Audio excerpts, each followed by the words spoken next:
We don't have a quorum unless Janine's online. Have we heard from Bill Stewart?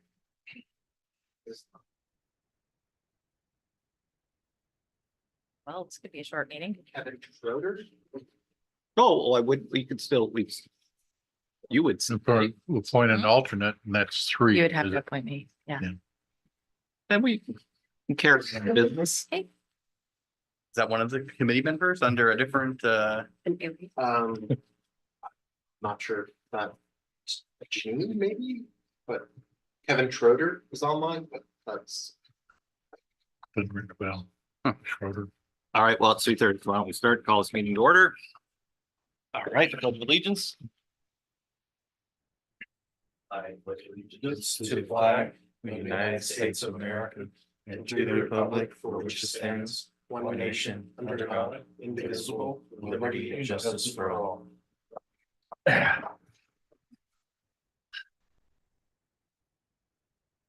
Hey. And here he is. Hey, Zan. called perfect timing. Oh, here you go.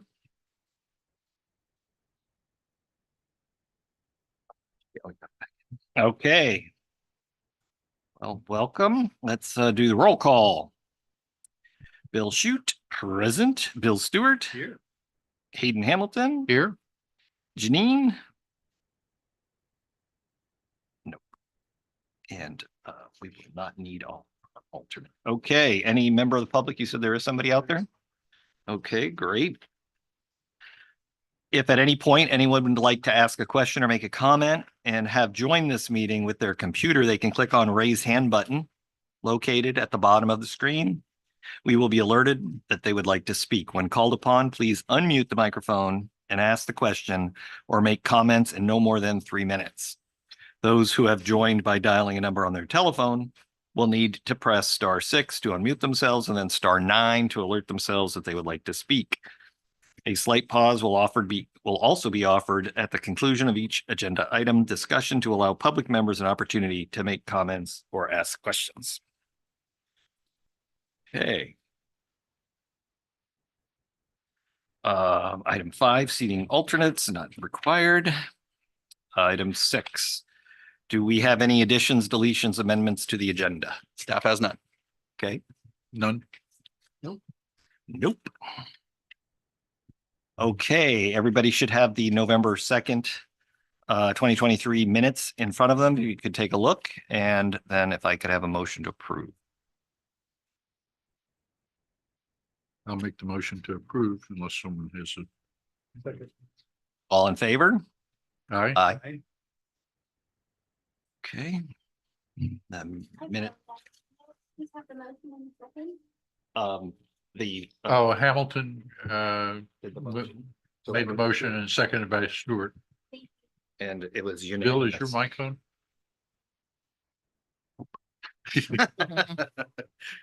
Not quite. Okay, be good?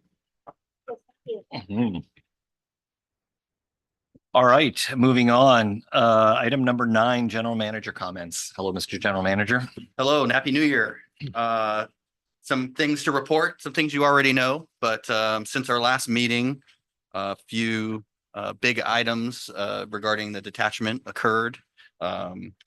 Our last meeting was November 2nd. So November 7th, you know, we all voted on the detachment. The results were overwhelmingly in favor, 95, almost 95% for Rainbow once it was all tallied up, and pretty good turnout too. We were almost double the turnout countywide. So I think countywide was about 18% and we were more 35-ish Wow. percent. That's great. So, Pretty good. yeah, pretty good there. for just a one item issue. So that was all good. Subsequent to that, on November 16th at the County Water Authority board meeting, their board in closed session approved, or reported out of closed session that they had approved terms to a settlement agreement, in essence settling the litigation and providing some details and kind of path forward on detachment for both Fallbrook and Rainbow. So that was on November 16th. On December 4th, LAFCO approved the settlement agreement, and on December 5th, the Rainbow Board approved that agreement, and it was executed on the 21st of December. So that's a good thing. Fallbrook is detached. They filed their notice of completion the 29th in San Diego and the 30th in Riverside. And yesterday, Eastern approved a water service agreement with them. And so billing arrangements have been made. Operations plan in the short term is completed. There's still some work to do on that. And Rainbow has been involved in all of that. We've been working with their staff on and really just kind of defines the details on post attachment, how all this is going to work, who's going to call in orders and who's, and what that communication looks like and things like that. So, but it's been very cooperative. And so we're going to continue those discussions into the new year. As far as Rainbow goes, the settlement agreement provides that a couple of things. We have to complete the operations plan. This is for Rainbow Detach. Complete the operations plan, and then complete the modifications to our system to serve the southern area. And so all that's underway. We're expecting fall 24 being complete with all those things and being able to file for detachment as well. So This fall, yeah, Really? 24. with the build out that needs to be done. Yes. Okay. Yes. And there's an incentive in their contract to come in early. Yeah. Nice. So that's all good news. Again, there's still technical details to work out, and so more to come. But that's what we're down to now, is really just the technical details. How does it all work? How to transfer facilities and all that good stuff. And really, it's already been the terms have been agreed to. It's just the details. We're out of the politics and into operational. I'm very hopeful in that regard that it stays that way. Yes. So Q4, basically, we should, if everything goes according to schedule, be detached and have made our second and final payment. Correct. And we'll talk a little bit about that too. Kind of, I've got an item kind of within this slide. We're going to talk a little bit about that kind of long-term plan and the things we're looking at in that regard. So, Okay. so there's that. That's on the detachment. So pretty good stuff there. The other thing, crop swap. So, and has this group heard much about crop swap? A little. Okay, good. I thought I mentioned it back in November too. But that's been moving forward too. So that's, there is actually a draft MOU that we're reviewing right now. We'll go to the board in January. It's Rancho. They're the ones that got the grant for the program. They got a $5 million grant for the crop swap program. They've made basically half of that available to regional partners. That's kind of how it's set up now. And so it's us, Rainbow, Fallbrook, Oceanside, Valley Center, and Rancho. Those are the 5 kind of core partners in this MOU. It is, potential to expand to others if there's interest and funds available and things like that. But those are kind of the core partners that are planning on participating in the program. I know the board's been very supportive of that. And I gave a little presentation at the board last month. But really, it's kind of a long-term play for us. There's going to be water conservation, which intuitively is not good for our budget, right? Less water sales. But if you've got groves that remain, I think long-term, it's a win, right? That's kind of what we're looking at, is more of a long-term play for the district, that, keeping that kind of agricultural fabric of our community alive, and water sales, to be quite honest. I mean, that it preserves water sales. So those are 2 big things. I'll leave it there. I'll have some more to talk about during the presentation, but those are the 2 outside things. Okay. Any questions for the general manager? Nope. Yeah. Okay, and I'd like to apologize, but I skipped over item 7. Public comments, related items on the agenda. There's no writing. Nobody's got any hands up. Okay, 7's done. Sorry, I skipped fast. That was 9. Okay, we are on item 10, committee member comments. Hayden? anything from you?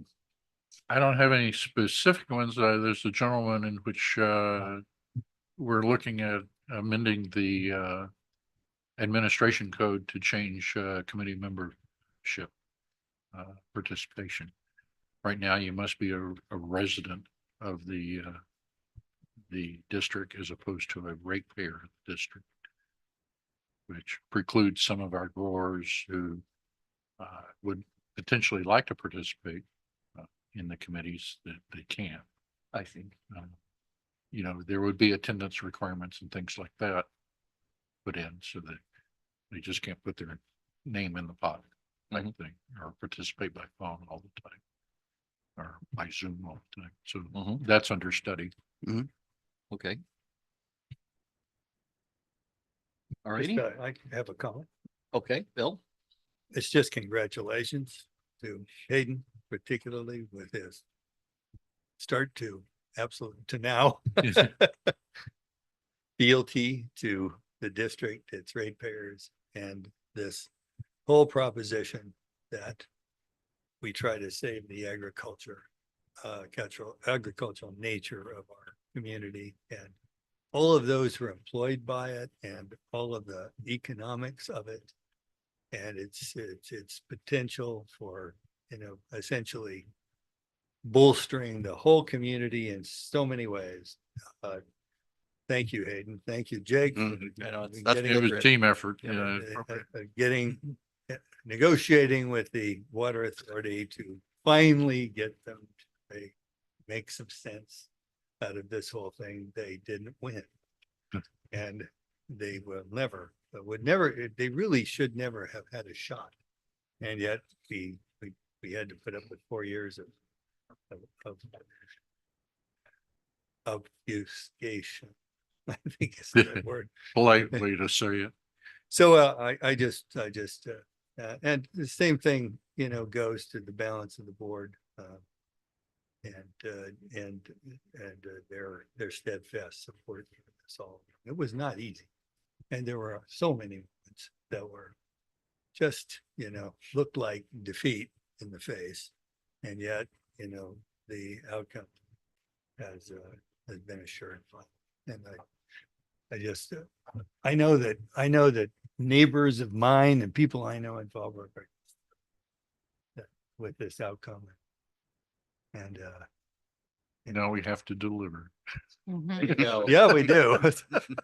We'll talk about that. We're going to talk a little bit about that. Well, That's thank you, right. Bill. That's my comment. That's great. No, I would echo that and just add on a little bit of whipped cream and to staff. I mean, you think about the Oh, lift, right? I can't even imagine how much time has been spent behind the scenes over the course of the years, pulling together all of the information, the reports, the rebuttals, it's just a lot of extra stuff that had to happen in addition to day-to-day operations. So I would also like to thank staff in addition to Bill's comments. So awesome. Okay. Let's move on. We are going on to item 11, long range plan update. I think there's a slide in there, just a single slide. And so this, I just wanted to kind of brief you on a couple of things. And this is kind of came from a comment that you made, I think the last time, looking at, hey, long range, what are we looking at? And this isn't everything, but I think these are the things we're looking at doing in particular now with kind of where we sit with, settlement with the county water authority and kind of this path forward. The first thing being, the strategic plan needs an update, and we're not planning on retooling the whole thing. But it's been a couple of years now, and there's a lot in there that was kind of related to that. So I think now it's a time to really just kind of refresh it, and even the underlying actions that need to be done to kind of keep pushing forward into 2024 and beyond. So I think this is appropriate time. And so we actually had a managers meeting on Wednesday, first day back, and started that process with everybody. So everybody's going to kind of update, where they think their priorities are, and then we're going to kind of go from there. And obviously the board and committees will be involved in that process over the next few months, but we're looking to do that. And these kind of fall probably underneath that, a lot of what we're doing. But as far as facilities go, you know, a couple things, and we may have talked about this before. But really talking with staff and kind of, you know, myself coming up to speed on kind of what we've got and what we need. We'd like to start scoping a kind of a master plan update for our facilities. And so we've already kind of sketched some things on the board of things that we need. You know, primarily, you know, we need a hydraulic model, an updated hydraulic model of our system. The way we operate is a lot different than we have in the past. It's going to continue to be a little different, you know, as we build these pump stations and the way we transport water across the district and those kind of things has changed. We've also, I mean, but we've added pressure reducing stations and, you know, a lot of updates to our system that have been, they're really good things. But that's kind of one of the key things. And I think out of that, you're going to see really two things, you know, what comes from these things, really a list of needed improvements, you know, things that really help the system, both reliability, redundancy, those kind of things. But also we want to update the study we did in 2018 that had all the leak history and that to really hone in and get, I guess, buy-in from, you know, kind of as a whole on projects, prioritization of projects, right? Pipelines that need to be replaced. I think we have some we know, right? We've already got a list of projects, but again, a lot of that has changed, right? We put in some of these pressure reducing stations. That has made a tremendous difference on, you know, some of those things. So we'd like to take the last 5 years of data and really kind of re-crunch it, involve operations heavily because they know where the problems are, and really kind of revamp that. So it's probably a year-long process to kind of get through all that. But I really think it's needed to really define our capital improvement program long-term, you know, going forward 5 years, 10 years, kind of our needs there. The headquarters. We came back to some surprises after the break here. Had a couple days of rain and we've got, you know, issues out in building 2. We've got issues out in building 3. This building's not getting any younger. And so I think, again, kind of, you know, my hope is we've got a lot kind of tagged into this first part of 24, but really like to bring that back and come up with a good plan of exactly what we want to do here at the headquarters, because I don't think time is on our side on that. You know, the buildings aren't getting younger. We continue to kind of, It's kind of like the pipes. yeah, it's very true. It's very true. But you know, and now, but we're having to kind of continue to sink some dollars into kind of band-aids. You know, so we really want to kind of get that moving forward and kind of get some consensus on what do we need to do going forward. And we've got some options there. We're options to look at. So I think we're going to bring that forward. But that's part of, I think, a long-term kind of plan. Or like a 5-year plan. I would think so. I mean, realistically, right? 5 years, that's the kind of the joke around here. 5 years from tomorrow. That's what everybody says. Well, I didn't know it was a joke. But Tom told me when I was hired 7.5 years ago. So. Nice. But realistically, yeah, I mean, depending on kind of which way you want to go with it. You know, some paths are probably a little quicker than others, but that's probably realistic. I was thinking number. headquarters. I mean, Yeah. nothing happens fast, right? I No, mean, no. you can't get a house built in a year and a half. Yeah. So, and on the finance side, and so this kind of gets back to us delivering, right? One thing we did do, and we started this a couple of months ago, was, you know, for the cost of service study, 2023, we had a model built, you know, basically for our current situation, right? Buying water from County Water Authority and that. You know, we've done some projections on the wholesale savings, you know, with the move to Eastern, but we've actually got it built into that model now. So it's just a toggle basically. And you know, now our rate consultant can kind of go, hey, this is exactly what it looks like. We had one piece that we were finalizing, and that's really the fixed rate component. So, you know, moving away from County Water Authority and into Eastern, Met has two fixed rate charges, readiness to serve and the capacity charge. And those are calculated a little bit different, under Eastern's umbrella. And so we were still kind of trying to figure out exactly how we were going to fit into that, right? Because it's really just based on their current member agencies, right? How they divvy those up. But with Fallbrook detaching and kind of the conversations that we've had now between the County Water Authority and Fallbrook and ourselves and Eastern, there's been some joint calls to kind of work through some of these things. We're pretty sure we know exactly how that's going to work. So that's kind of the last piece to plug into that model. And that's really going to help kind of moving forward, right? As we kind of see exactly when, get a better timeline on detachment, right? Fall of 24. Well, is that August or October? Is that, or do we get to push it to July if they get done early? We can really kind of bake those into next year's budget. So that's what we were looking to do. And so it looks like we're going to be able to do that here right at the start of budget season, February. So the sooner we're done, the more money we save, Absolutely. Absolutely. Absolutely. because our fixed costs going out are all going to happen this fiscal year anyway. Correct. Yeah, we're still a member of the Water Authority until we're detached. So yeah, the pass-through costs and all those things happen until we actually detach. So that's but this gives us a little time to kind of prepare, and that's the next bullet, really the competing priorities, right? We need to deliver for our customers, right? So that's the sustainable rates portion.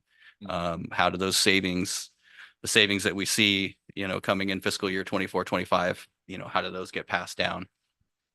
We have other needs, right? We have reserve targets, capital and replacement needs. And so, again, that kind of comboed with that master plan, I think will give a kind of a longer term picture on, hey, these monies are available and how do you balance those things you do. And we are looking at a couple options for both on the exit fee and really, I mean, you can call it however you want, right? We've got some capital projects we're going to be spending on. We've got an exit fee we got to pay for. And so we're looking at some different debt options. We looked at, and this was before Tracy left. You guys know that Tracy left. Yeah. Tracy got Last I know. I was thinking to myself, I've not seen her in a committee meeting for a really long time. When I've got it. No. I've got it in my notes to talk about that too as part of this item. But before she left, I'll give you a little more details on that.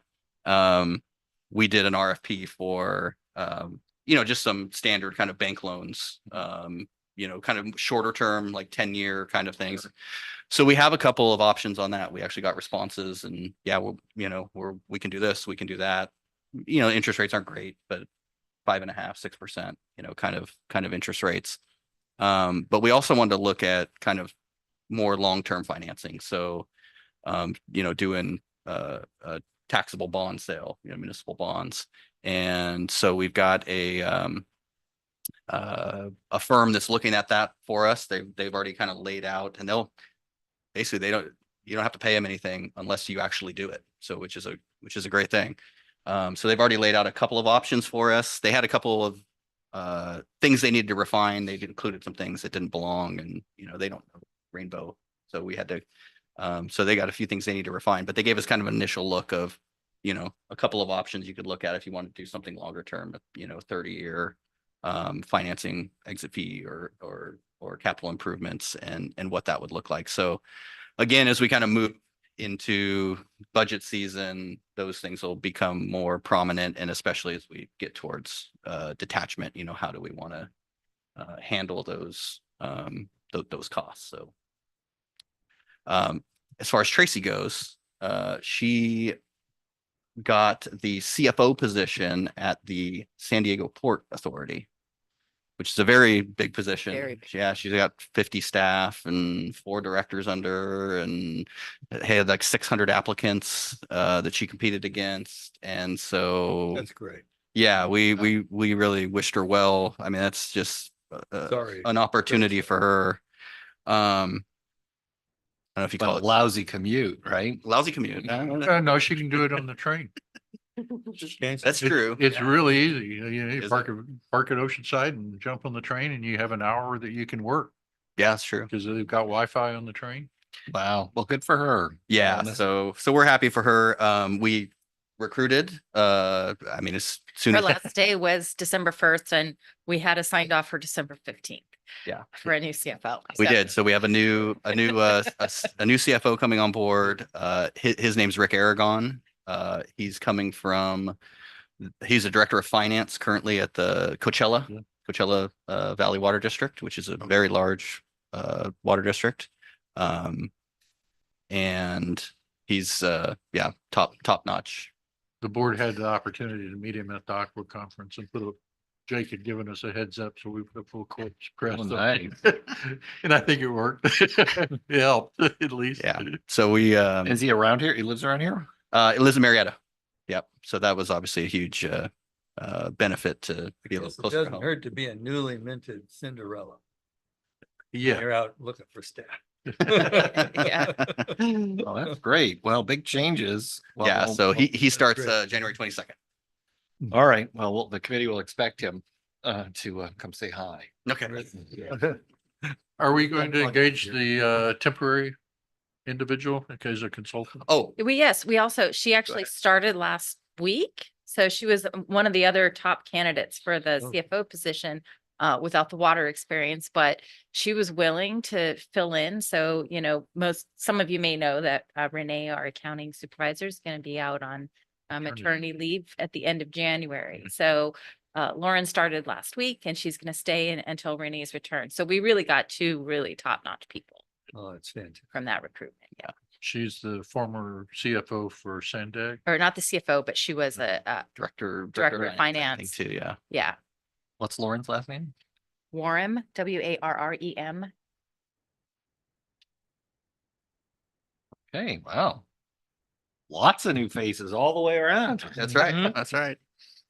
Okay, Um, Get a sander. so going back to, before we move on, so when do we get to start getting peeks at outcomes of rate model updates and Well, I mean, that's starting now. But in February, well, we'll bring to the Budget and Finance Committee kind of the mid-year budget look. That's next week. And then the board will see that. In the month. Yeah. And In February. yeah, I think in February, we're gonna really start bringing all of that stuff forward, which is kind of typical for the budget season. But yeah, we'll make sure you guys keep you posted on exactly what we're looking at. And then as far as the communication strategy, I know that with detachment, communications had to be handled, at the board level in a very precise way, right? So there was a little committee or some work group Ad or hoc. something, ad hoc committee for that. But as we move forward in communicating out the changes, the strategies, the approaches, everybody, there's 95% of the voters Mhm. obviously are very interested in this topic, Yeah. right? And understanding what's going to happen and how it's going to happen. And my only thought from a timing perspective, as we all knew within these work groups that Fallbrook was very different from Rainbow in that how fast they could move, right? That Yeah. they didn't have as much work to do as we did on this. So I'm sure Fallbrook is going to be communicating a lot of their changes ahead of us, right? well, the communication thus far has been very joint still. Mhm. We actually did a full page in the Village News with Fallbrook that actually laid both of the scenarios out. So this is what's happening at Fallbrook, this is what's happening at Rainbow, and this is why. A big thank you to the Right.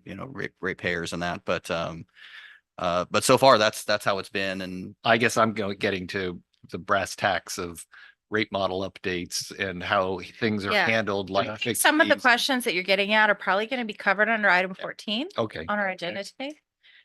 got it. I was gonna say the same. I think Carlene's gonna cover that. Check. All right, let's move on. Okay. Any questions on 11? Nope. All right. Bloom. So Carlene and I met with the president of Flume at the end of last year and our representative there to discuss some of the issues that we're facing with our ratepayers and their troubles with Flume. So they went back and reported some statistics that we have 750 devices purchased since the end of the year. Only 366 of those are fully installed. That means connected and reporting on a daily basis. Mhm.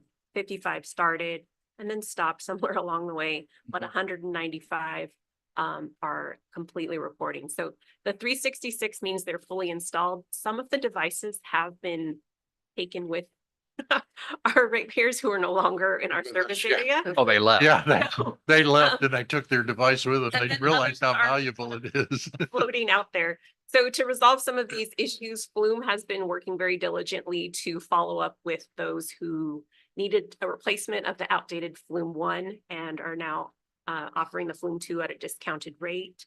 They followed up to call about battery replacement and are walking them through how to go about replacing the battery.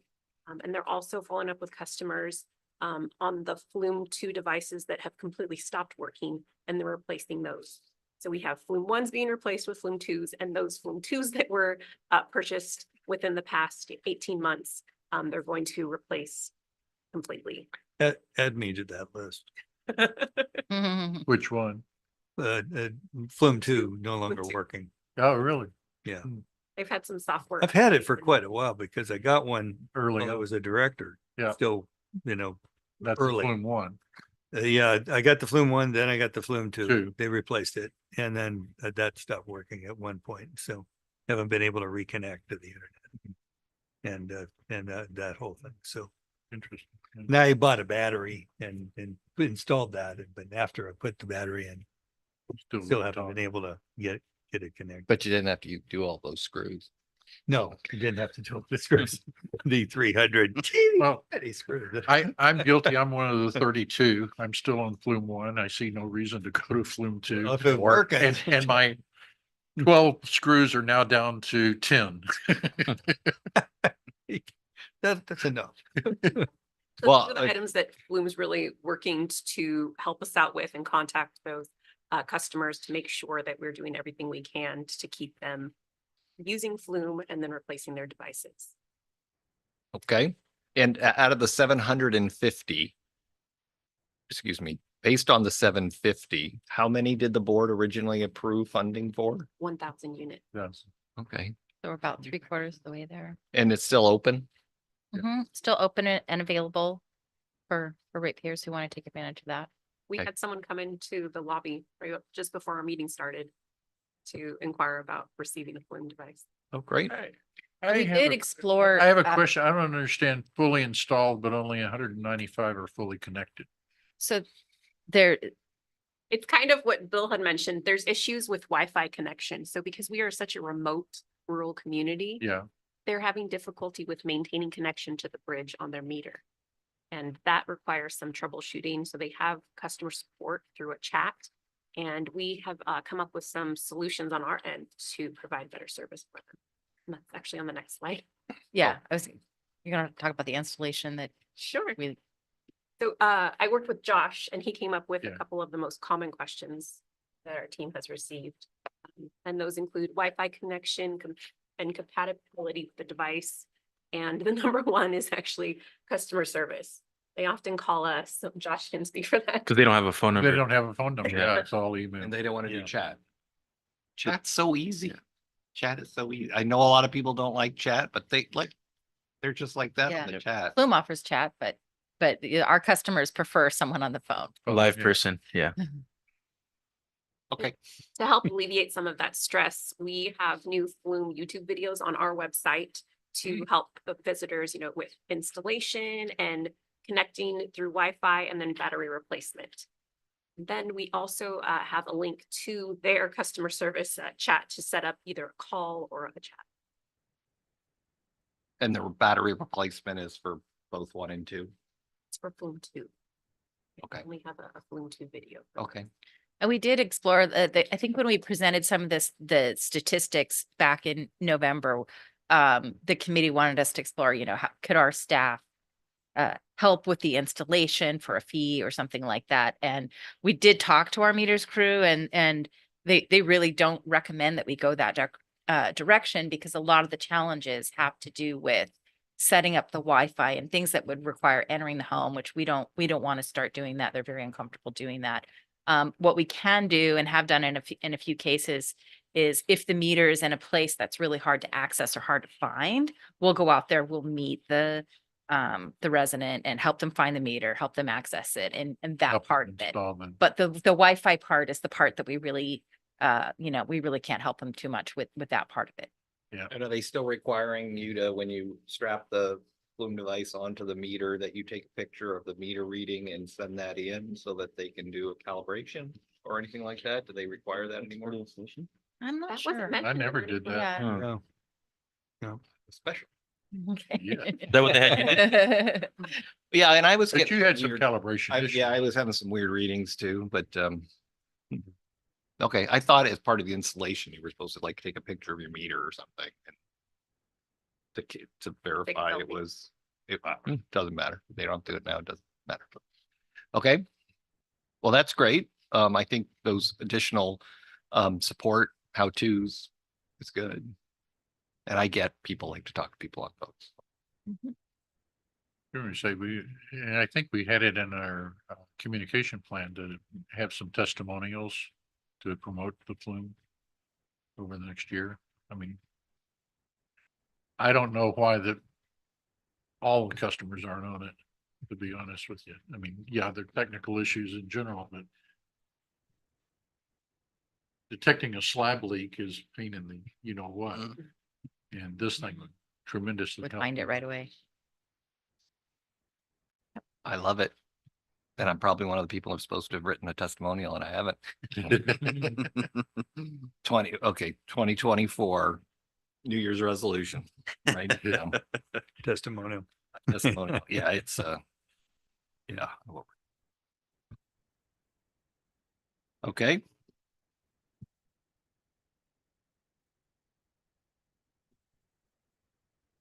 Good. Any questions? I got a crazy question for you. I don't know how many customers we have that are in my situation with wells. But, you know, we've got meters that we're replacing that are sold for scrap. That we could offer to at a probably better than scrap fee to a person on the well to use Flume with. Old meters?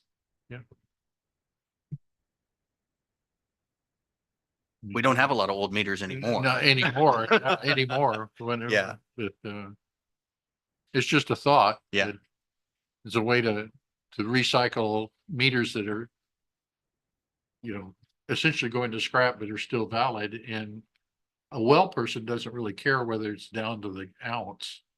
You know, if it's within a couple of gallons, it's fine because we're looking at relative measurements. Meter sales. And is it running when it's not supposed to be? Yeah. At whatever rate. Yeah. Yeah. That's the beauty of it. Just a thought. And Yeah. I have no idea whether it's even economically practical. I mean, if we're only talking about 30 people, it's probably not worth it, but I think I think we have more than that on wells. Yeah, I don't know if sizing would work out to 1 inch, 2 inch. Yeah, maybe. I don't know. Yeah. Interesting thought. Anyway. yeah. Well, I mean, that's how I got my meter is I picked up a used 2-inch here. Which, because they didn't have a program for it, they gave it to me instead of letting me pay them for the scrap of it. Which I was more than happy to do. And it works. Okay. It works, yeah. That's an interesting idea. and how often are we putting Flume updates? Is it going in the newsletter every time? Usually we try to tie it in with an article. Or- Well, There's we- generally But at some least little every, blurb. every, 2 to 3 months, I would.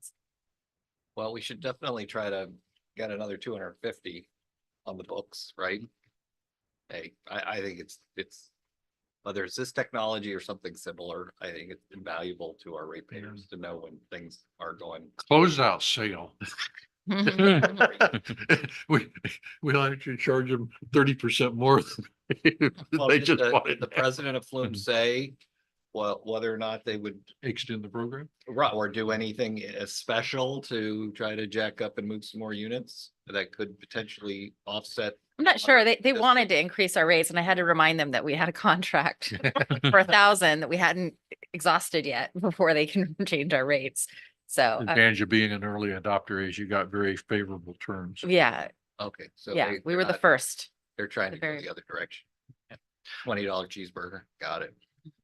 Another thing we're doing kind of on that front, and this is our operations group, really Isa, who leads our meters group, our supervisor, is doing a pilot basically on, we have AMR technology for, we do our meter replacement. So that means we drive by our meters and, and pick up the reads. They're going to do a test with AMI. So basically where all those reads will go to, basically via radio to collector and bring them to the district. So we're going to do a small test, one of our elevated sites, just to see how the system works. The meter manufacturer says it works fantastic. We're gonna see before we, They're in Kansas, right? yeah, before we spend any significant dollars. But what that would do is it actually provide that for every customer that was available to. You could actually go onto like a website, or I'm not sure exactly how Neptune does it. They have a website. Yeah, so basically you just log on and now, you can get meter reads every 15 minutes, But not- affects battery life. So you want to be Mhm. careful about those things. So you can do an hour, like hourly reads and things like that. But you basically get the same kind of functionality where now if you've got 24 hours of runtime, boop, Mhm. leak detection, and you actually you can send out an alert. So we're looking at those kind of things too, to kind of push it on a broader scale rather than just a single device that you have to maintain yourself. Something that the district could provide. So, Yeah. Now, I get the benefit of something like that. I mean, but from my use case, knowing that I can swipe down on my app and within 10 seconds, I can figure out if what I just fixed stopped my leak. Beautiful, right? That's a wonderful thing. So right on my phone as I'm in the dirt. So, okay, well, I think we clearly want to keep pushing, use up those other 250, right? All right. So any last questions or comments on Flume update? Nope, that's it. Nope. Okay. Customer service, item 13. Our goal for 2024 is to revise the customer service survey where we were once focused in on detachment, about it, what's our status right now? And continue on with how is your experience with our team, but also add in a feature about the best way to communicate. This will allow us to figure out, are we actually hitting our target audience with the newsletter, with billing inserts? Can we expand upon this? Doing more newspaper ads, social media, add more to the website. So it will give us a more, narrowed in view of where we should be allocating our time and our budget to communicate with the repairs. Any suggestions for additional questions you may want to include within the survey? Can we get copy and noodle? Don't put me on the spot. But if I can see Yeah, it in we- writing, Yeah, we were gonna, one of the pieces of feedback we were hoping for today as well is, we kind of talked internally on the pros and cons of having two separate surveys, one that's specifically, how did we do with your transaction? Or, recently, and then a separate one that's, what's your preferred way to receive information? Mhm. Is it the newsletter, website, social media? So, but either may dilute the other, the response rate for the other. If we can get them both in one shot, Scott? then we might increase our odds of getting, a higher quantity of Mhm. feedback. So we're looking for input on that as well. And it'll Okay. allow us to further push out the survey to all of our ratepayers. So our strongest response last year was from the Avocado Festival. So leading up to that, we're going to be in hopes to revise it so that we can push it out into the newsletter. And then also use a resource we haven't quite delved into, the message on your invoice that you receive every month. Mhm. It's a really simple process for us to add in that, no additional cost. But we can provide a more of a broad audience to push out that survey link in there. And then we have the lobby kiosk, but we haven't received as strong as response as we would like to. So just working on innovative ways to push that out. Another opportunity that we had an inquiry about was at the previous November meeting. There was a phone survey option. Josh can speak to a little bit about that. We had researched in the past, right? Yeah, I mean, but I don't think we had too many responses from the. No. folks Like that stay on the line and answer. a couple of- Yeah, and then Ahmed was researching some opportunities for us, but our best option would be to go through a third-party vendor. Mhm. Because the problem that we would have if we were to input it with our current system is how to download all of that data. Like, we would probably have to listen to it on the phone and record it by hand, or someone would have to spend their time, trying to compile all of that. So the return on investment for a third party would be substantially lower because the cost would be quite big to start a contract with the new vendor. Right now, we have systems in place that we're really comfortable with, and we feel it's our best use of our budget dollars to keep along with the Survey Monkey survey, and then just push it out through all of our channels of communication. Well, I think the last time we talked about this, especially around the survey, my advice is to try to keep things as similar, as stable, as same as possible. So otherwise you don't get a lot of good trend data, and I get why we would need to update it. So, but to do something like I sit on a board of a credit union, and we do something in credit unions where they call like Net Promoter Score. So, Mhm. It constantly looks at whether or not, based upon your interaction with the water district or whatever, whether you recommend the water district to somebody else for whatever your interaction was, to the other extent of whatever that range is. And you constantly track that very specific thing to see how you're trending in Net Promoter Score, whether or not, the net of the negatives and the positives and the neutrals and how that goes, to try to get to a metric that's gonna stay consistent. So maybe that's something we can work towards, some best You practices. need to explore it because first of all, you don't have a choice. Yeah, we don't really need to promote, it's not like. And the that is, two that's between just, us that's and the, everybody. that's the definition of it, but Yeah. it's whether or not, if somebody were to ask Are you you. trending up or you're trending down? Yeah, if somebody Yeah, were to ask you, trending did up. you have a good experience with the water district? You're either gonna be, it's either gonna be positive, it's gonna be negative, it's gonna be neutral, and there's gonna be some grayness in between, right? Yeah. So it measures that, right? Okay, I get the idea. It's just, it's kind of an awkward, a little bit different than a commercial operation that somebody has a choice to go someplace else versus, Sure. but from a satisfaction of how you're interacting. Yeah. Right, whether it's operations personnel, it's customer service, call center personnel, whether it's talking to somebody in the back office, whatever it happens. And to be. trending, you're right. If you do it over time and ask the same questions.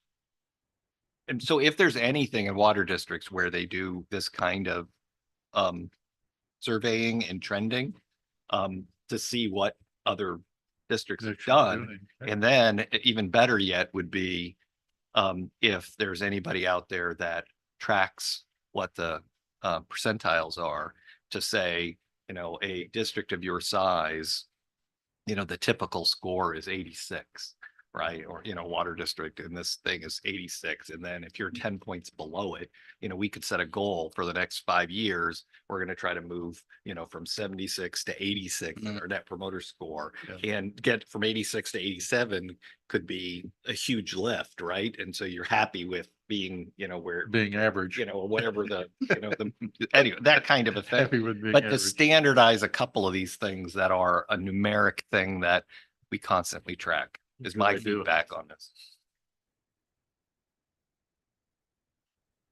Others, comments? Just that in the run up to the election, interacting with people in my community, they were extremely skeptical because of what happened with rates over the 3 prior years. Basically the districts froze rates, if you want to look at residential customers especially. And then all of a sudden it just got to be impossible to do that at the last moment. And so our rates went up in July Yeah. a lot. In retrospect, it would have been better to have incremental done it. rates. And they're going, my bill went up 30%. Well, of course, it went into summer right then. Yeah, yeah. So they're getting their meter read, on summer usage, but it just the timing of it was bad. And I said, look, you haven't had a rate increase. You don't know that of any size in the last several years. This one had to happen for the district to stay solvent. And we're not going to realize anything from detachment until the end of 24. So you want to, understand, okay, well, that makes. I'm not happy, but. Yeah. Well, Yeah, That goes so- to my and- communication and there- comment earlier. Mhm. Yeah, Yeah. and that, I don't think that story can be told too much, Yeah. even in retrospect, now. Yeah, I no, think we- that story needs That's, to be that's out been there. in every Yeah. piece of literature, anything we've put out, that's since November. But you gotta constantly Yeah. reinforce it because people Yeah, forget. for They sure. see their bill and they react It- to And it. until seems- they see something in July, when we put out the rates for 24, 25. At that point, I think that no matter what, and I do this a lot with various entities I work with financing. There's got to be a way to skin the cat to get to a rate decrease. The beginning of, at the middle of 20. There's just got to be a way to get there, even if we have to, ramp up a little after that or something, but to get that relief in place that they all expect is really. Well, over the next few months, we'll be Looking at the. looking at yeah. the numbers on all of that Okay. and Could be financing, could Yeah. be, It might not be, the variable rate yeah, change. It may be the fixed rate, Yeah. but yes. something that you can show that says, Here- under the old system, you would have been hit with this and we're only paying. Exactly. that. I think that's Well- critical to the attitudes going forward. And then, after that, they're going to see, we'll have plenty of comparatives with what it would be if we were still with the water authority. That will be dazzling, but that's an important. Well, I am cognizant of our swim lane, and we will communicate, to the best of our ability what the organization does, but those are great perspectives of probably what a lot of the ratepayers are looking for. Okay, anything else on the survey? So yeah, if you'd like to send out that again, and if there's anything I find, I'll forward it to you, but you guys might have access to industry information that I would never see with regards to water districts and customer service metrics and those types of things, but I would encourage you to go look at that. I sit on a KPI committee at that other role, and we're constantly looking for whether it's peer group or industry averages or all these different metrics that say, are we doing a good job? Are we pivoting to where we want to go? How do people see us? Is it a valid measurement or not? Are we just relying on the people that just call in the call center to give us an idea of how we're doing versus going out and getting data from other sources? So all of those things I think we should look at, but I know this We is. might be able to find some of that through CSDA. But then we're looking at, these trend lines and we'll see over time how we're fact- doing. So, okay. In the CSDA has a forum where you can ask questions like that. they do. Yeah. They do have an open forum. We could use that as CSDA is district association, but in California, but fundamentally they have a blog. I get almost every day an email that says it's a forum Oh, where so you're people are gonna saying, hey, we're looking for a chief financial officer. All right. Hey, I need- we've got this problem. How did you solve it? Mhm. No, No, that's good. Those kinds of, those. Yeah, boards- I'll ask around too. Yeah. I mean, I know what a few districts have done, and they've been more third party, Mhm. hire a third party to survey either a portion of your service Right. area, but actually, like you said, go make phone calls, standardize questions, and then doing that over a couple of years Mhm. where you would, but really it's more, I wouldn't say there was a net promoter score, but customer satisfaction was. However, right? the right way to measure it Yeah. is here. Yeah. But again, I'm just saying, let's pick a couple of these core things and let's just keep doing those things with that methodology Mhm. forever. And then there's other stuff that you add in. So, okay. All right. Oh, there we go. Moving on. Item 14, strat plan, communication plan. Okay, so this is kind of what we wanted to present was sort of a high level overview of the process that we want to go to through in order to develop a strategic communications plan, and then what the final plan contents would potentially look like after we go through this process. So the three steps would be the discovery process, which would be engaging with our stakeholders through things like our survey over time, the committee feedback. And we'd also like to have a workshop that includes key staff members from various departments that interact with our customers, both in the office, in the field, here in our public meetings, and potentially include this committee if the committee would like to participate in that. So it's kind of a joint brainstorming session with the staff members who hear directly from our customers and then get input from you at the same time. So so that's one thing that we'd like to do fairly soon. Potentially by the end of February, and then Amanda and our team can do a review of our content, the website, kind of a SWOT analysis on opportunities that we see, research on our population demographics from the census data, the channels that those people typically use. And then we would develop the actual goals from after that discovery session, Okay. The SMART goal setting, the tactical action plan associated with that, and then look at what kind of resources is that going to take in terms of budget. We can talk about, these third-party survey companies that can call, spend a few days calling a certain percentage of our customers once a year or something like that. So we have year-over-year data, or the phone thing. All of that costs money, right? So where's that money that we have in the limited staff resources that we have going to be best spent in alignment with our priorities? Can we go And- back to discovery? Mhm. So are there going to be donuts? That could probably be arranged. Okay, I'm in. Don't tell my wife. No. And what about as far as participation? What about any interagency participation? I know we do a lot with the North County Fire or other places that we interact with. Would it be helpful to have somebody from one or two of those participate, or is that too far removed from what's going on as far as where we are now? We could It'd probably, fall into joint communications. I don't see why you're. Yeah, I mean, I would think maybe we could invite Noel as a kind of a guest, and maybe I don't know. I talked to Robert and his team because they deal quite often with the people at North County Fire. Just Yeah, just that's throw it out interesting. there. That's Yeah. an idea. Yeah. Mhm. Okay, continue. We're on documentation. All right. And then once we kind of go through the discovery process, we develop the kind of the tactical action plans, then we would formalize it into a document, present the draft for review and feedback to the committee and the Mhm. board, and then finally approve the plan. So that's kind of what we're looking at for our process over the next couple of months. Mhm.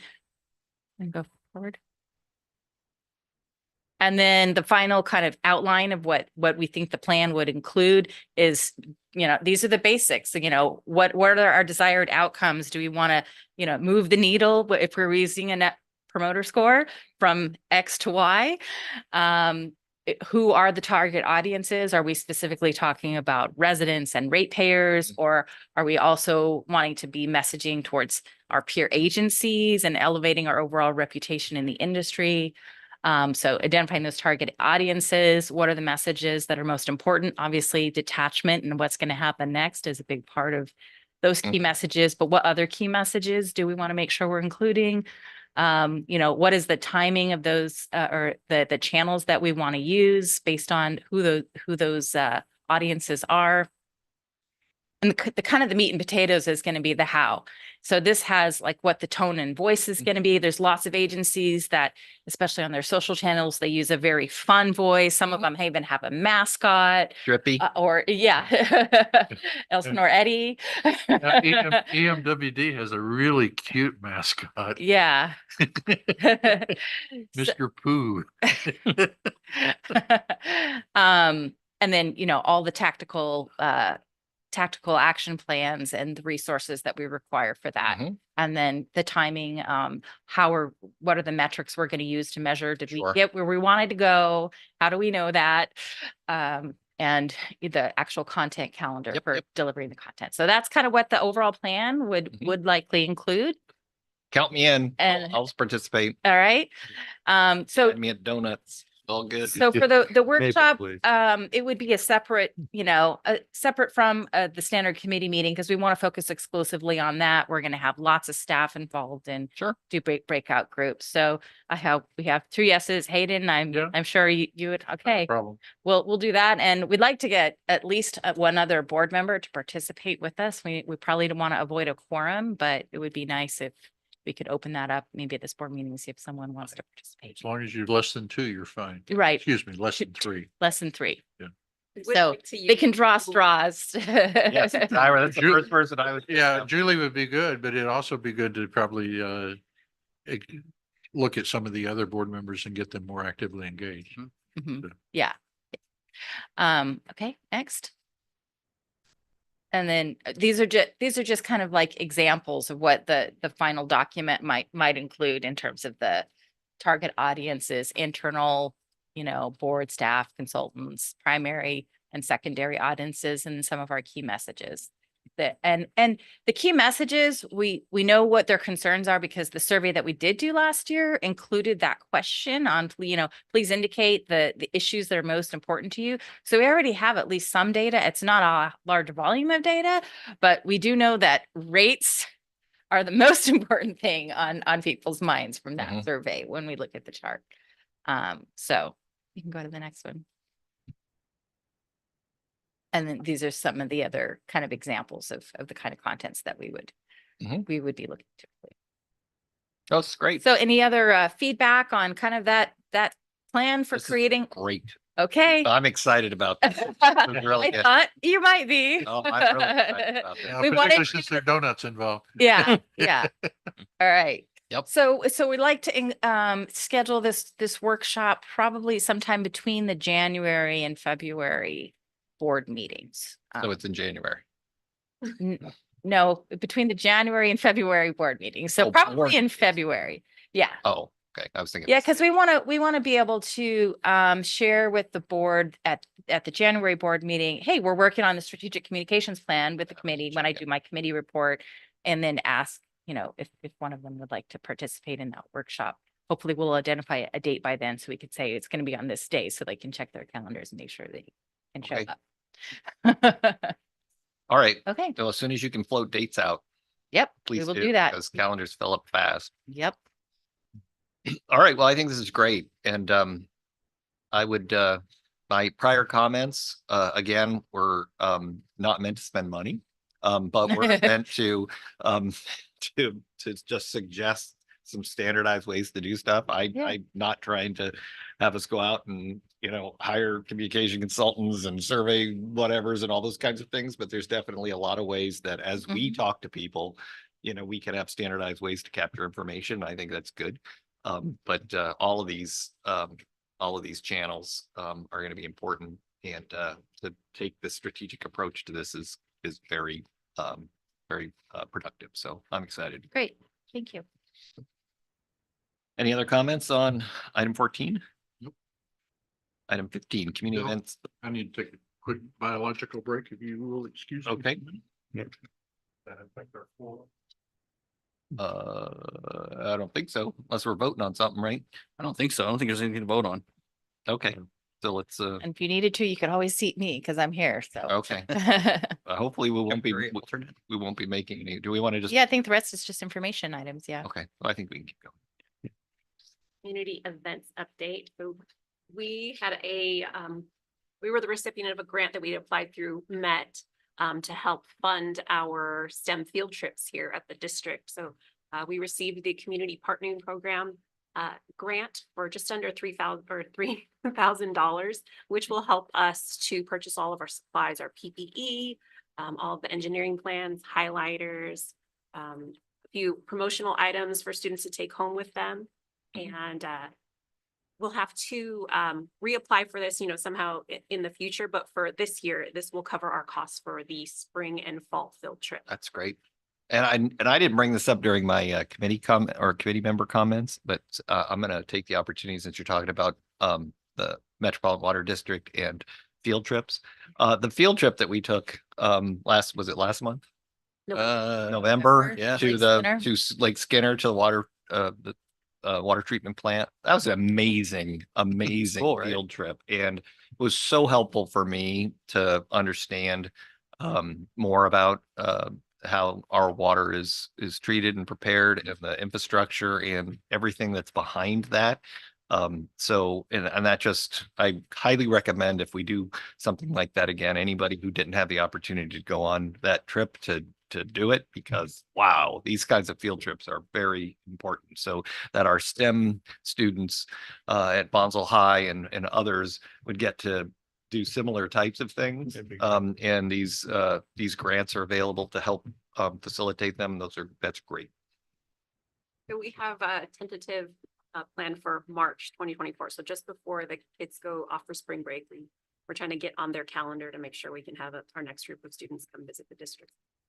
That is awesome. And I know I'm getting old when this just back segue on this trip. So the plant manager, what they had a different name for him, was the apprentice electrician when my brother-in-law was, when they were building some type of, up in LA, we're building some type of enhancement to a water treatment thing up there. He was one of many apprentices that came up to work with my brother-in-law to build out the new portion of the facility. And there were a lot of funny stories traded over the holidays about that. So it's a small world, right? All right. Okay, and our 70th anniversary. We've included some promotional efforts, mostly PR. So telling the story of the founding of the district is going to be a feature in our January newsletter. We have an interview from just over 10 years ago with Bill Hitt, who was one of the original community members who helped form. Oh, I think I remember It was seeing about something like 5 or that. 6 years ago. It's a video.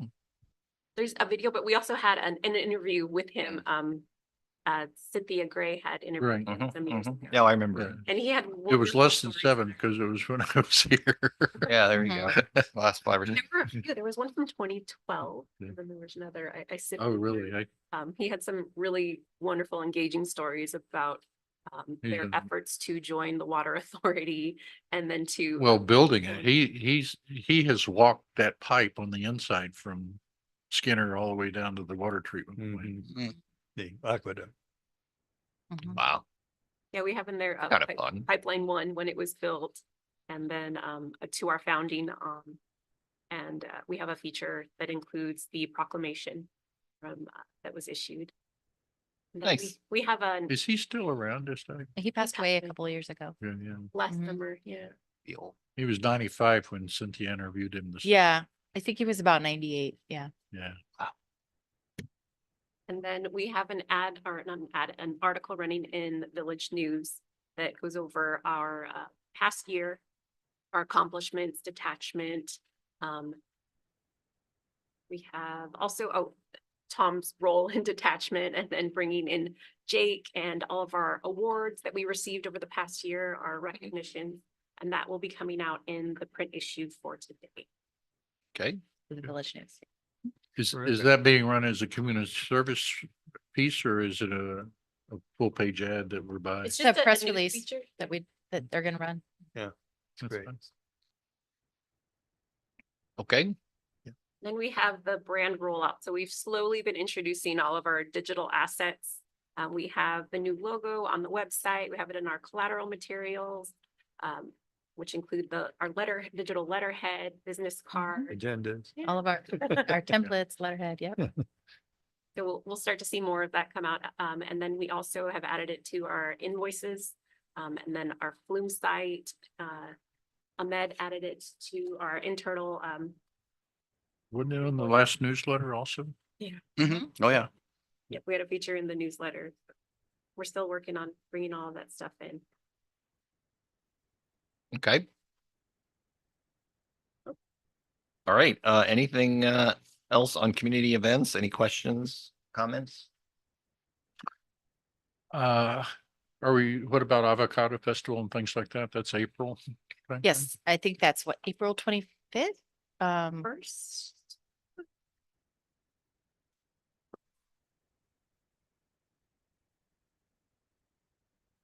April 20th. From 8 to 5. April 20th? 21st. Not 420. Mhm. Is it a Saturday or Sunday? Sunday. Sunday. Oh, Sunday, yeah. Yeah, it's April 21st. Nobody got the joke. Next.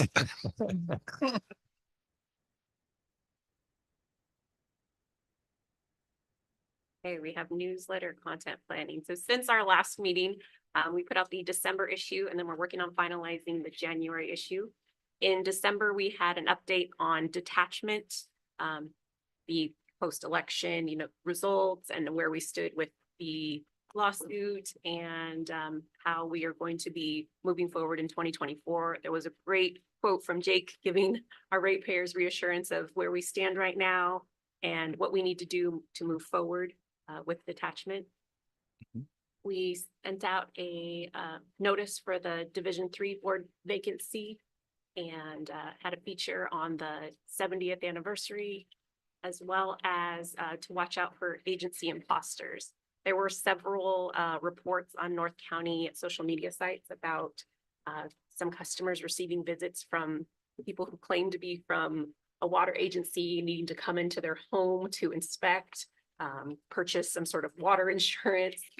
Oh, geez. So it wasn't just our area. There were a lot of North Mhm. County Oceanside. residents who received notifications. So we just went over the steps to take to make sure that that person is a legitimate representative, to reinforce that, our team members always carry identification on themselves. And if anything, please call us if you have a question and then report that person to the authorities. Okay. And Probably wouldn't hurt to somewhere along the line reinforce the fact that a reminder to our customers that our responsibility ends at the meter. Mhm. So We shouldn't be going in your house. there's no reason for us to be in your house.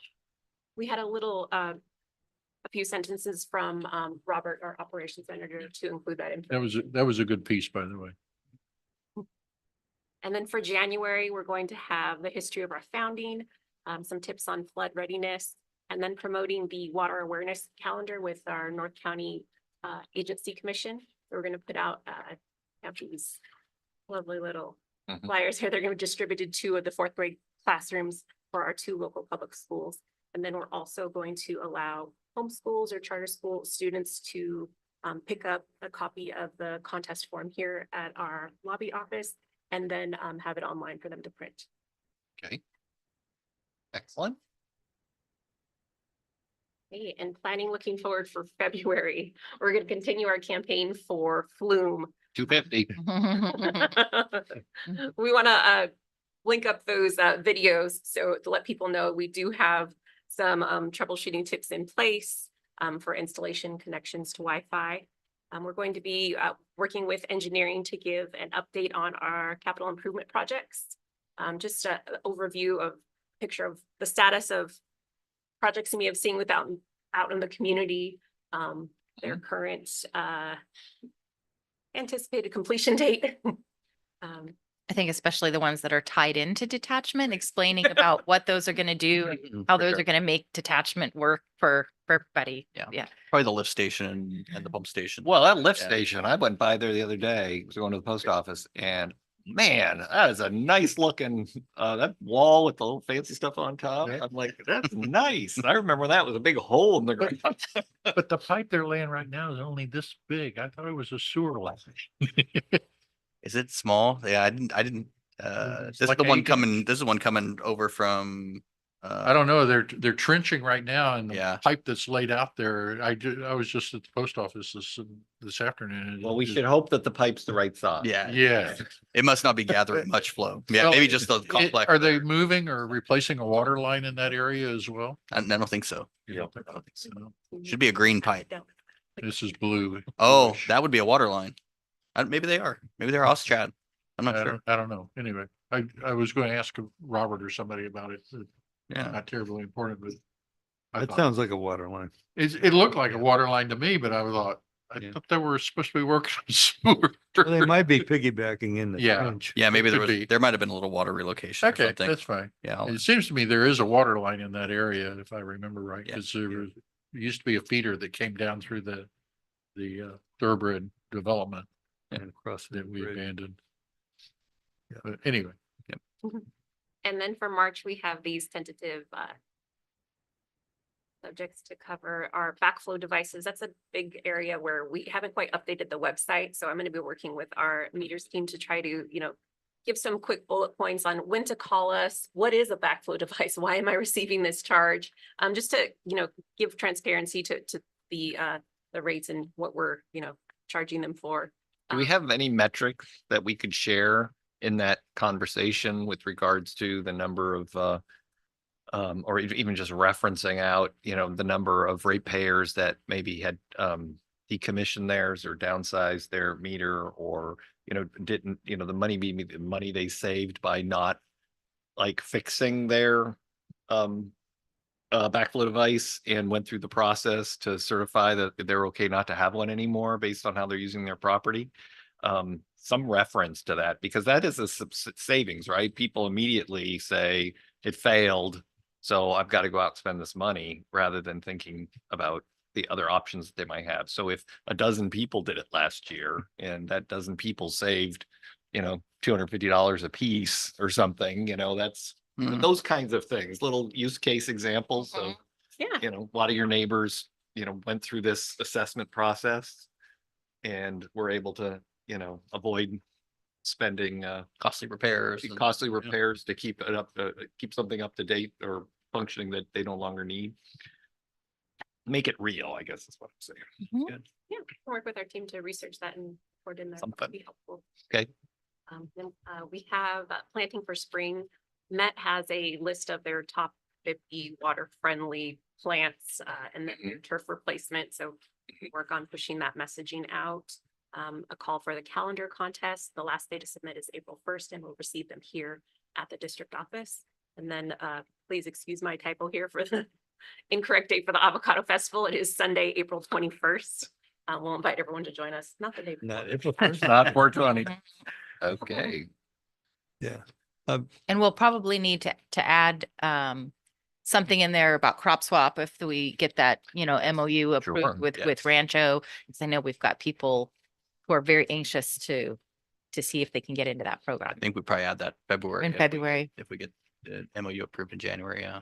And as far as the avocado festival is concerned, we've already grabbed our double booth for this year, or when did we do that? Yeah, we did. actually reserved that before the day of the event this year. We reserved for the following year. That's the only way to So we have guarantee that walk. that you would get Yeah. the same spot. Yeah, Gotcha. we're gonna have the double walkthrough like last year. Excellent.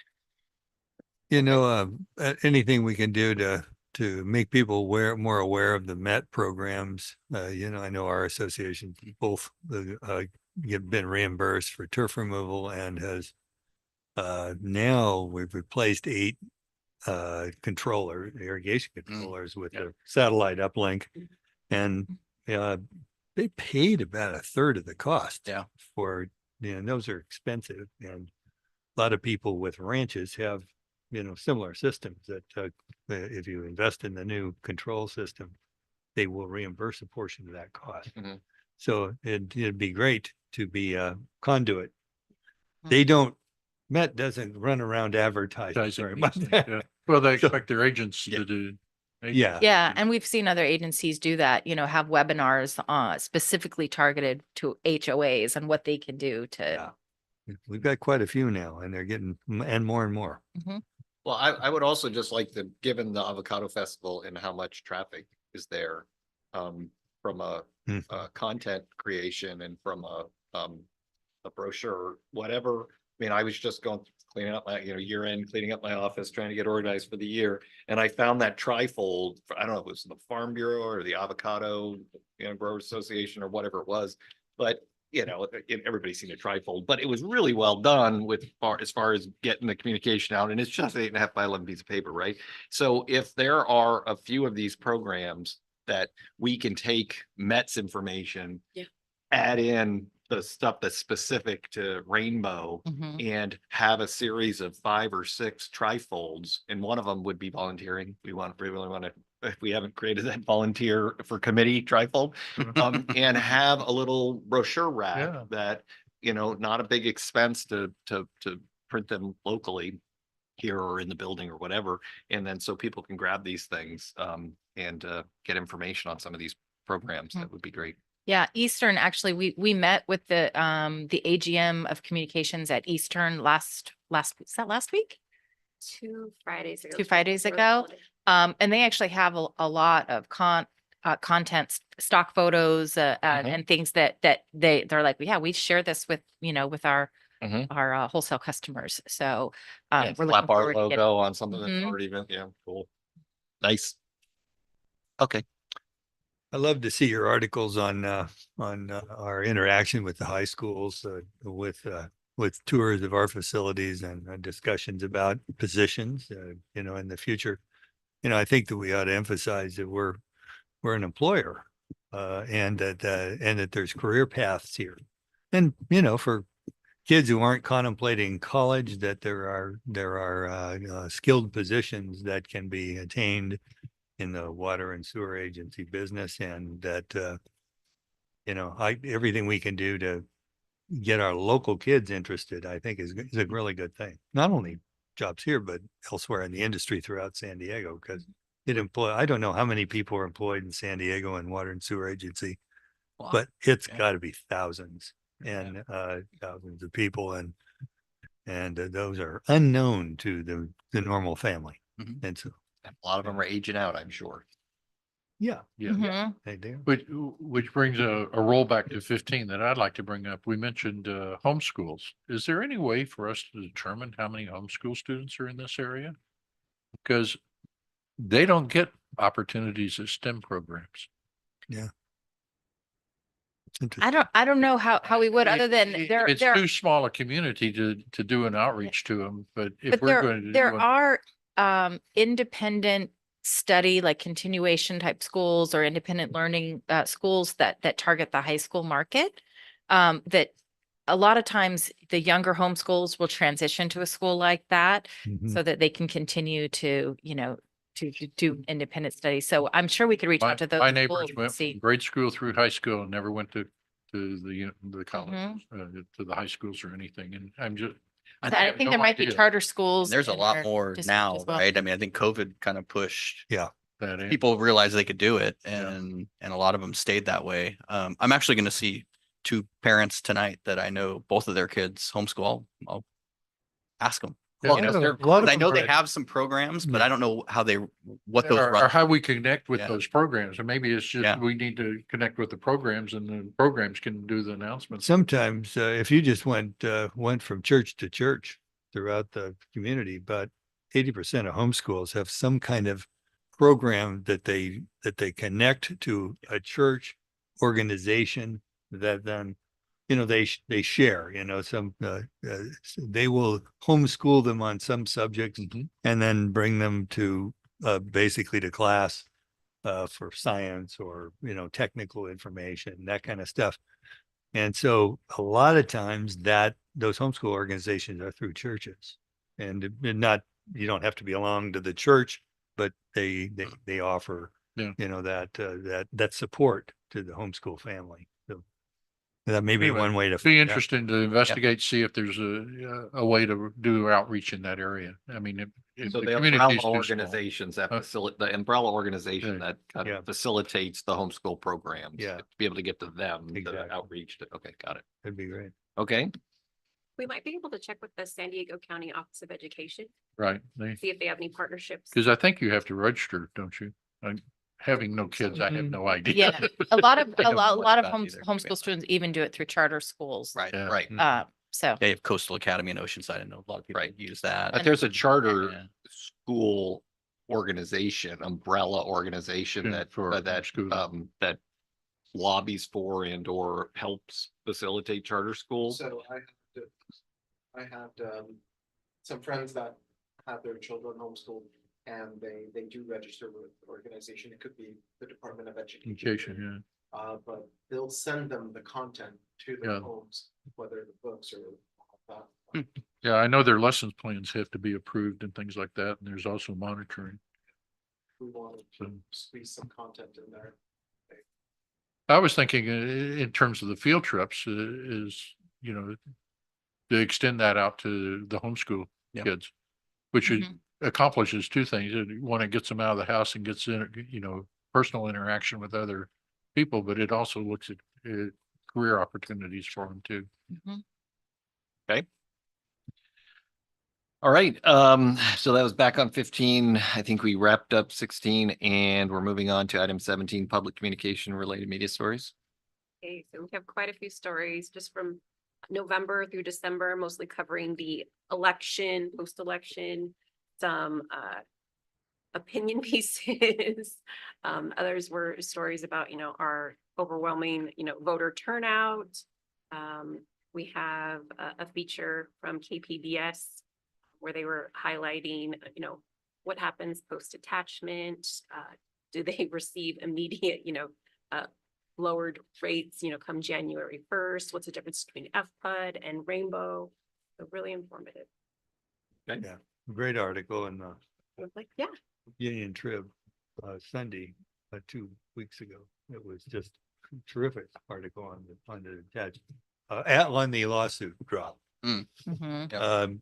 Covered the story very well. The years-long dispute between ratepayers and Fallbrook and Rainbow came to a head last night as voters overwhelmingly voted to leave the 24-member agency for cheaper water in Riverside County. KPBS North County reporter Alexander Nguyen is here now to fill us in on what's next for the two rural districts. Alex. Well, Maya, the process of leaving the water authority is called detachment. And it's a two-step process.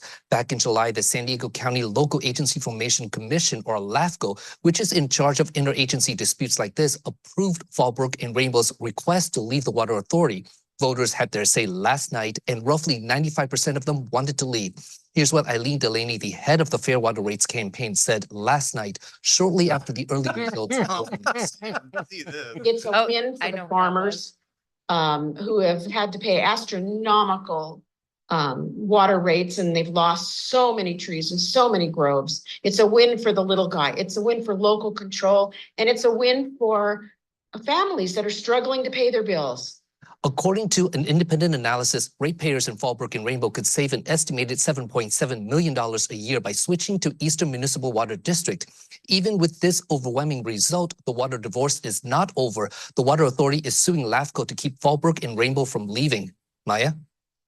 So Alex, does this mean that come the new year, residents in Fallbrook and Rainbow will switch their tap over to Eastern Municipal in Riverside? Well, not quite. LAFCO still needs to put a few administrative pieces in place, including the exit fee of nearly $25 million. The boards for Fallbrook and Rainbow Water Districts still need to determine the new rates for payers. And of course, there's also the issue of the lawsuit that needs to be resolved. Great. Thanks for that report, Alex. There you go, KPBS. Okay, other comments on communication related media stories? Nope, you got more? No? oh, there are a few. We had Yeah. a big packet. Right, but We did you printed want out to, for did you want to highlight any of those? The other one was The years-long the print ad that we had featured in, there was an op-ed in the Tribune. We had Hayden and Charlie Wilkes featured in the op-ed. Yeah. Oh, we were awarded for the third year in a row, top workplaces. Nice. Yeah. We moved up the list. And moved up the list at this Yeah, time. like 10 points per year we've moved up. So There you in 2 go. months, we should See, be at the keep number tracking one that spot. metric. I like it. Let's hope. Yeah, in that special edition, again, that that the Union Trib does once a year on employment in San Diego. They rate, the top 100, Yeah. and Yeah. we're way up there. We're Yeah, doing we were okay. number 21 this year. Yeah. for small fantastic. I employers. mean, For Helps the recruit. thousands of agencies and Mhm. businesses in San Diego to be that close to the top is remarkable. Good. Remarkable. Our employees make it happen. Yeah, they do. But I mean, it's great. Okay. Very proud. Oh, and then we have that full page ad Mhm. with FPUD that ran last week. Just to give an overview of where we stand, the differences between our two districts and how we're moving along. Nice.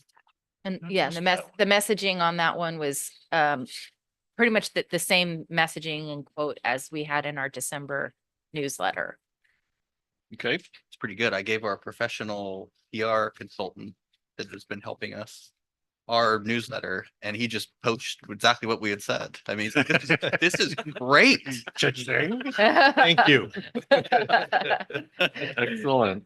Well, I think when you think about something, a commodity like water, and with the cost of everything going up and all the pressures that everybody has had and all the things that we've talked about earlier in the session with regards to rates and figuring out capital improvement programs and all those kinds of things. I think it's always going to be, can we communicate well enough that they trust that we're making the best decision and doing the utmost to deliver a quality service at the most reasonable price. And sometimes when you may not necessarily like how much something costs, but you know that the organization that's responsible for it is bending over backwards to try to keep costs under control and to keep the quality there, then you're going to have a positive impression of that organization. So we just have to keep communicating that, right?